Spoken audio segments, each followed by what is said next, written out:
go. I am branching out into tech reviews. Alrighty. I've been working as a videographer for the last 8 years. Over the last couple of days, I've been testing out the Insta360 Luna Ultra. I've been watching so many videos on people using it and how great it is. I wanted to try it out, and so I took it for a spin in a couple of different settings. I brought it to a wedding. I brought it to the San Jose Sharks NHL draft, and then I made a couple social media posts with it just to see how the experience would be in the professional, the casual, and the content creation setting. It genuinely made making content and making videos so much fun. There are a couple of things that I am not a fan of, but that's how it is with all things. So before I start talking about the pros and cons of the camera, let's do a little breakdown of the actual camera. Out of the box, it'll be like this. Press this button, boom, case opens. Here is the camera. You can take this anywhere. Look at this. Camera strap, ready to go. To use it, you have the screen right here. All you do is slide it there. Boom, camera's ready to go. You want to go selfie mode, click this button right here. Boom, camera goes to you. Super simple. Press record, move up and down, right here, left and right with this joystick. Zoom in, zoom out. But the best part about this is the detachable screen. I can move this. You can see my face, and I'm not even looking at the screen. This is insane. And not only that, in this little monitor, you can talk into it like a microphone. What in the world? I didn't bring this up earlier, but there are these tripod legs that you could just open up and plop them anywhere. Boom. And now it's chilling. Out of the box, it is ready to go. You do have to do an activation and a setup, but it is ready to go. And it looks great. It sounds great right off the rip. And I forgot to mention, there is internal storage in this thing. It's 48 gigabytes, which amounts to an hour and a half of 4K 24p footage. And I believe 45 minutes of 4K 60. Obviously, when you go into 8K, it will be much, much lower, but I shoot everything in 4K 24 to begin with. So an hour and a half of internal storage is amazing. I don't need to get an extra card for this thing. It's just ready to go. So the first setting that I brought it out to was a wedding. I wanted to see what it would be like to film BTS content of myself, of my lead videographer throughout the day, just to see what it would be like. Because imagine you're at a wedding, you're filming an event. You don't want to bring a camera, an extra setup with a tripod to set up to film of you while you're working. That's why we rely on iPhone footage or, other people getting footage from their cameras of us working as BTS. And a lot of the times we leave these events without any content or any BTS to showcase the event and our work. This made it so easy to just get a quick shot of the moment and then boom, put away. And then it was just cool to use the tracking feature. Tap on the screen and the gimbal will follow the thing that you are asking it to track, which is insane. Like, I can move this way, I can move that way, and the camera will follow. Without hiccups, it would always follow. That I used heavily in the content creation aspect of it. It looks damn good.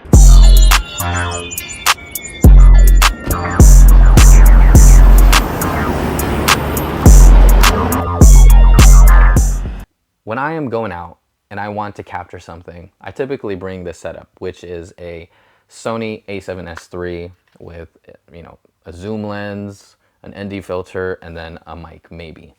And when you bring this out, you're obviously going to get eyes because it's a big setup, relatively big setup. It's a setup. I would have that in public and it would just feel so strange.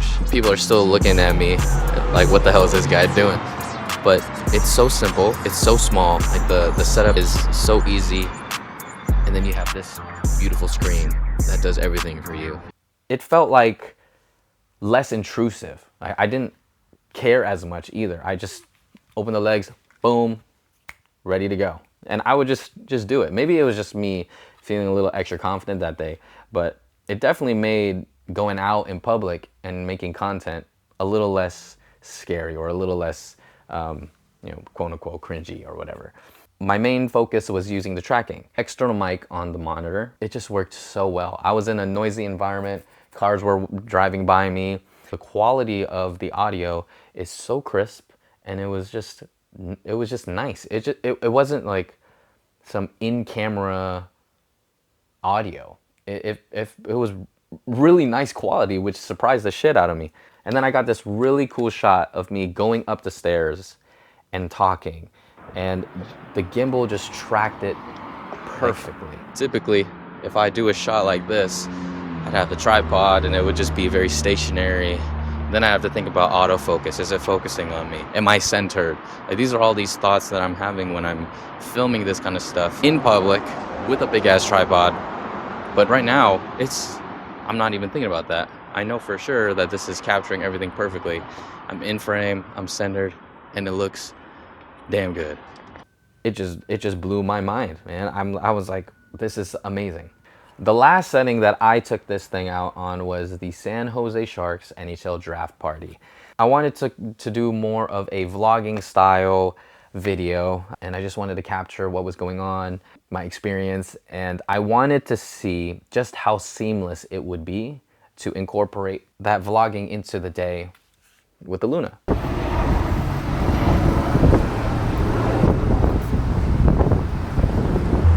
We're out here. NHL draft party here at SAP Center. Let's get it.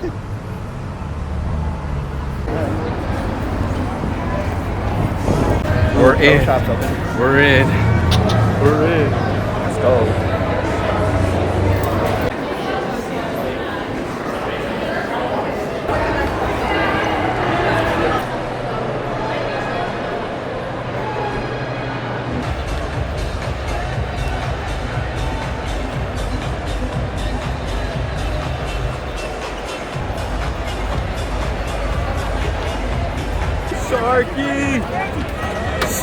Bro, this is legit. We are literally on the floor.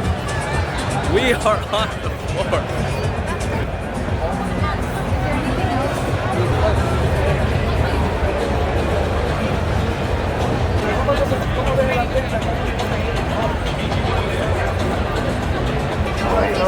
This is for the Darkhead. This is awesome, and can't believe how many people are already just pulled into the parking lot. With the music and the lighting, and it's just so great. Future is teal. Oh, Visa, Mac. We got an empty one. Will. We got Stenny right there. Come on. Yeah.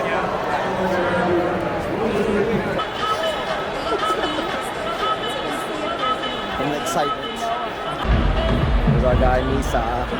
Is he here? No, he's in Buffalo at Upper Deck convention, like the cards. All right, Shark fans, we need you to get loud right now, okay?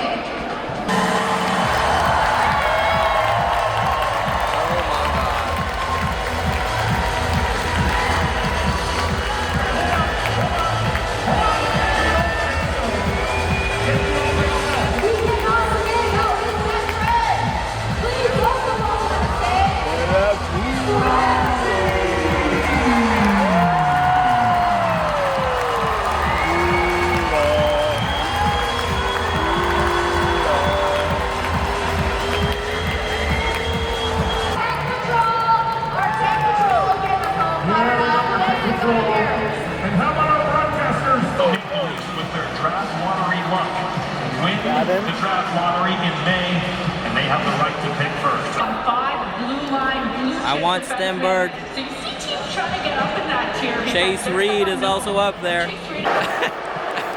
They booing. Bro, they booing these kids because they knights. They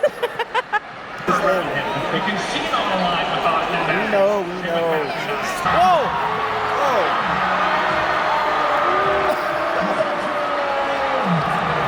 Something to share with you guys tonight.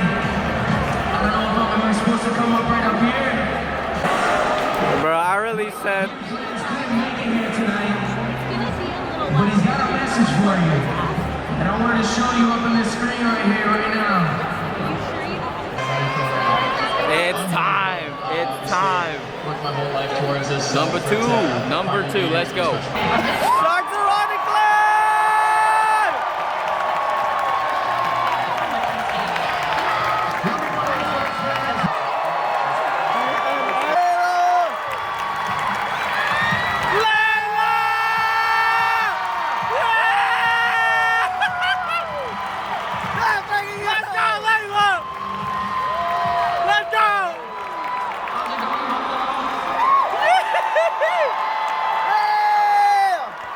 I should have brought the gold medal, he said. What a fucking flex, bro. The San Jose Sharks are proud to select from the Frölunda Swedish League.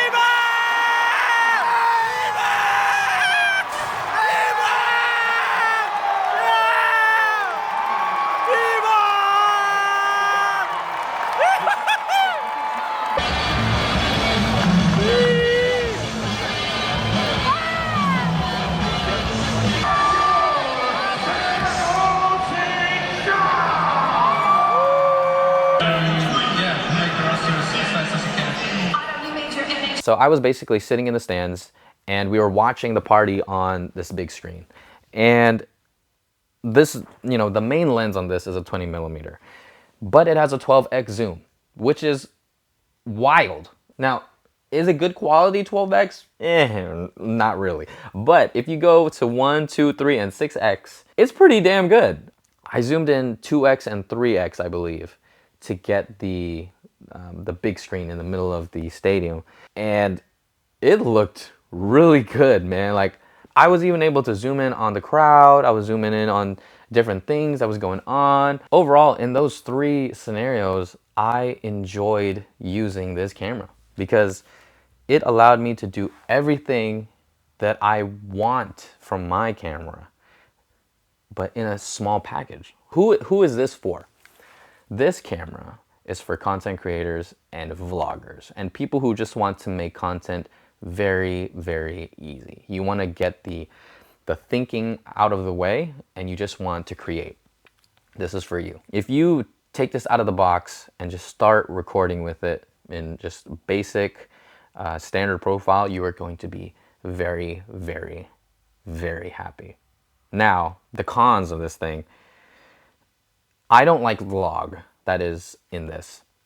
I think the log is very subpar, and obviously it's not going to compare to S-Log with my actual camera, but the DJI Osmo Pocket 3 had really good log. And when I start pushing things in post, it starts having, the colors get really weird. Whereas if you use a Pocket 3, and I would imagine the Pocket 4 and Pocket 4P, the log is really good. You can't even compare the two because it's just not the same. The target audience for this is not for people who want to color grade and make their videos look cinematic. I think this is just for the people who want to film standard profile, have everything baked in already, and then their edits are just like boom, boom, boom, boom, boom. Let's just edit it. If you want log, if you want cinematic looking footage and the ability to manipulate colors and whatnot, don't get this. It's not worth it. The log is not that great. Another thing that I didn't like is how mushy the footage looked when you zoomed in. When I was editing and coloring it in log, it felt like the footage was just getting worse and worse. Obviously, if you just want to zoom because, oh, that would be kind of cool to get, it doesn't matter. But again, for somebody who is shooting in log, I probably would not recommend pushing it that far. There aren't many cons with this camera. There's so many pros, and there are so many reasons why, if you are a content creator and you are trying to make more content and do it in an easy way and have the ease of making content, this is the perfect thing for you. But for somebody like me who works as a videographer and kind of on the move, and BTS isn't really on my mind, I don't need this. This is just really fun to play with. This is a tool that makes the creation process fun, and it gives you more of a reason to create content. And I think that's the beauty of this, is that when I pulled this out for the first time and I went out and then I just went out and started filming things, I was so creative. I was, detaching the screen. I was like, okay, can I zoom in? Can I track this? I'm gonna do a walking shot and I'm gonna talk into the mic and it's gonna be sick. That is what this thing is for. To make the process fun again. And it knocks it out of the park, man. I can't say too many bad things about the Luna Ultra because my experience with it was just so much fun. At the end of the day, am I going to be keeping it? Probably not. But you, content creator person out there who is, starting off and making, videos and videos for Instagram, for YouTube, TikTok, whatever, do this. Grab this. All right, that's it. Thank you for coming to my TED Talk and listening to me talk about this camera for 30 minutes.